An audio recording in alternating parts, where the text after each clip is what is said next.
Isang magandang umaga po sa lahat nating mga kababayan. Ngayon po ay araw ng Miyerkules, September 18, 2024. Siyempre, bago po tayo magsimula ng ating programa, Lord, marami pong salamat. At nagpapasalamat din po tayo sa ating mga viewers at mangkilik ng ating munting YouTube channel.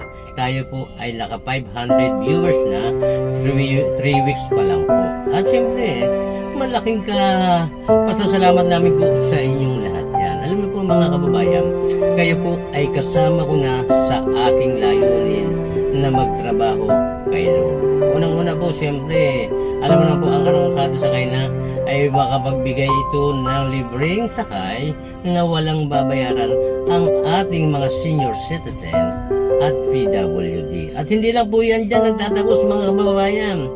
Sana po ay tayo ay pagpalain tong lahat. At para po madagdagan ang ating programang ibibigay natin sa ating mga kababayan. Alam niyo mga kababayan, kapag nasa puso po natin ang pagbibigay at totoo ang layunin ng bawat isa, yan po ay hindi mabigat sa aking nararamdaman.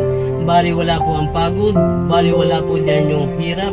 Ang mahalaga po dito ay nasa puso mo ang totoong pagbibigay ng layunin sa ating mga senior citizen o sa ating PWD o sa ating pong kapwa. Yan po lamang po at maraming salamat po. Sana po ay palawigin natin po ang programang Arangkada Sakay Na dahil ito po ay para sa ating lahat. Nahingi po ng pumanhin ngayon ang Arangkada Sakay Na dahil sa munting na kanyang nakayanan lamang ang kanyang naibigay. Maraming salamat po. Hanggang sa muli. Bukas po, Webes, tuloy-tuloy po tayo ang programang Arangkada Sakay Na. Bye-bye!